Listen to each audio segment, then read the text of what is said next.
जय जय श्री हरिवंश। आप वृंदावन की पावन भूमि परम पवित्र श्री यमुना जी के तट पर बैठे हुए हैं। आप कृपा करके दर्शन देने आए, कृपा करके वृंदावन का लाभ लेने आए, इसलिए सबको मन से नमस्कार है, प्रणाम है। मनुष्य जन्म बड़ा दुर्लभ कहा गया है शास्त्रों में। दुर्लभो मानुषो देहो देही नाम क्षणभंगुरा तत्रापि दुर्लभम मन्येत वैकुंठ प्रिय दर्शनम। मनुष्य देह बड़ा दुर्लभ है। महाराज निमि ने नव योगेश्वरों से प्रार्थना की, मनुष्य देह बड़ा दुर्लभ है, पर ये क्षण भंगुर है, किसी समय भी मर सकते हो। कोई भी घटना, कोई भी रोग, कोई भी निमित्त बन सकता है और आपका शरीर नष्ट हो सकता है। क्षण भंगुरा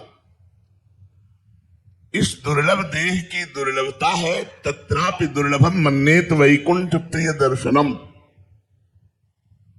भगवान श्री हरि के प्रेम करने वाले प्रेमी संतों का दर्शन दुर्लभ है।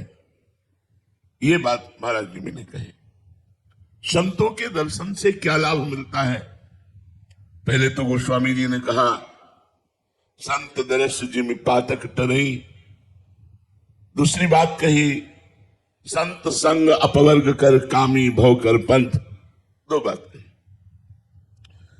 जिनकी संतों पर भगवत बुद्धि है उनको ये लाभ मिलेगा कि उनका जन्म मरण मिट जाएगा।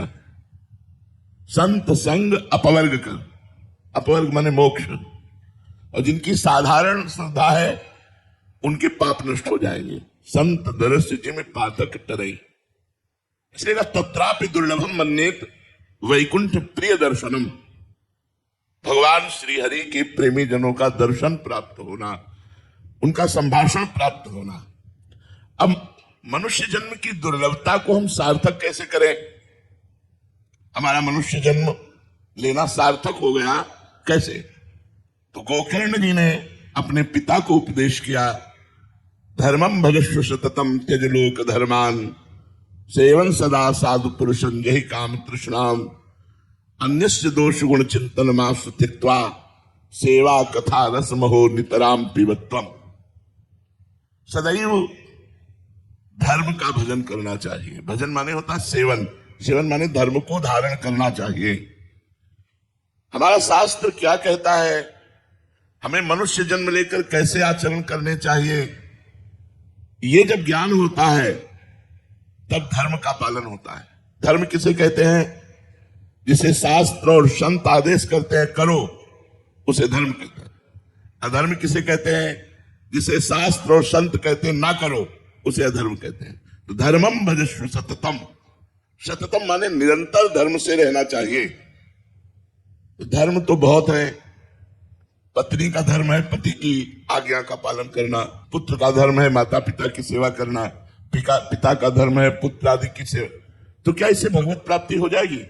बोले नहीं, इस धर्म का फल है भागवत धर्म को धारण करना। धर्मम भजस्व सततम त्यज लोक धर्मान। इन लोक धर्मों का त्याग करके भागवत धर्म का पालन करो। बोले भागवत धर्म क्या है?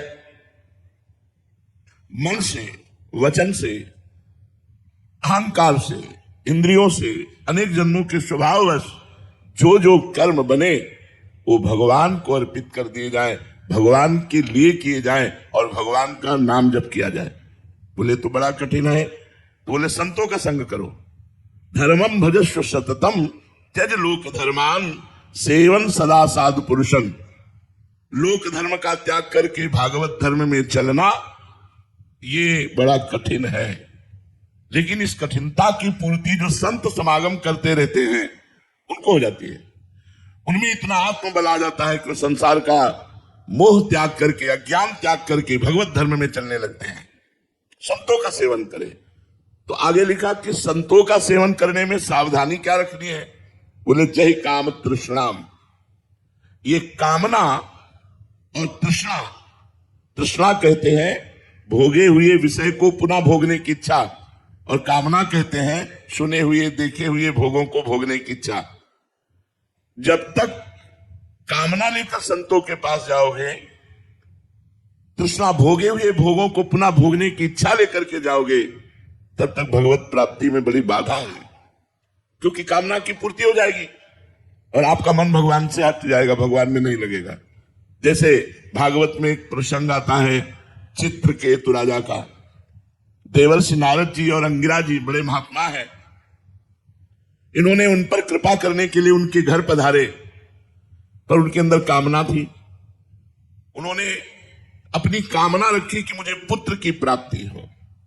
आए थे भगवत प्राप्ति कराने, लेकिन जब पुत्र की प्राप्ति की बात कही तो देवर्षि नारद जी अंगिरा जी ने कहा ठीक है, तथास्तु ऐसा ही हो, पुत्र होगा, पर तुम्हें हर्ष और शोक की प्राप्ति होगी। वो इस बात को नहीं समझ पाए।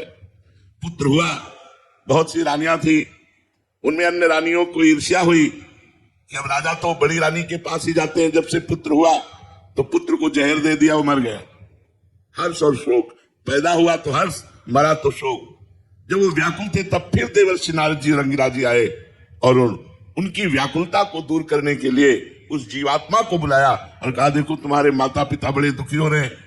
उस जीवात्मा ने कहा कौन किसका माता पिता, कई बार ये हमारा पुत्र बन चुका है, कई बार कौन क्या बन चुका है, हमारा इससे कोई संबंध नहीं। उनके मोह का नाश हुआ, तब उनको उपदेश किया और वो महाभागवत बन गए। तो जो भागवत धर्म है वो संतों के संग से प्राप्त होता है, पर संत संग का लाभ तभी मिल पाता है जब अन्य कामना और तृष्णा का त्याग हो जाए। तो कहा धर्मम भजस्व सततम त्यज लोक धर्मान सेवन सदा साधु पुरुषन जय काम तृष्णाम अन्यस्य दोष गुण चिंतन मासु त्यक्त्वा। दूसरे के गुण दोषों का चिंतन करना त्याग देना चाहिए। यदि साधना में परिपक्वता लानी है, यदि अपने पुण्य बचाने हैं, तो कभी किसी की निंदा ना करे, किसी का दोष दर्शन न करे। और गुण भी मायाकृत है, इसलिए हम गुणों से प्रभावित नहीं होते। सुनो तात मायाकृत गुण दोष अनेक, गुण या उभय न देखी देखी सो अविवेक। ये गुण दोष में संसार रचा हुआ है, इसमें हम सब में भगवान को देखने की चेष्टा करें, गुण दोष की नहीं। तो बोले इतनी सामर्थ्य कैसे आएगी कि हम किसी के गुण न देखें, किसी के दोष न देखें। बोले सेवा कथा रस महो नितराम पिबत्वम। सबको ठाकुर सेवा विराजमान करनी चाहिए, सबके घरों में ठाकुर जी होने चाहिए। ये कलयुग है, ऐसे उपदेशों को मत सुनो कि मूर्ति पूजा मत करो, ये मत करो, वो मत करो। ये सब कलयुग भगवान का तांडव है जो भगवान की आराधना में विघ्न डालते हैं। सबके घर में ठाकुर होने चाहिए, चाहे छोटे से ठाकुर विराजमान करो, उनको विराजमान करके स्नान कराना, वस्त्र धारण कराना, सुंदर सुंदर भोग लगा करके पवाना। अगर ऐसा करोगे तो निश्चित आपके पाप नष्ट हो जाएंगे, भगवत प्राप्ति होगी। क्योंकि भागवत कहती सेवा कथा रसम हो नितराम पिबत्वम। ठाकुर जी की अष्टयाम सेवा करो, नहीं कर पाते तो 2-3 याम की सेवा करो।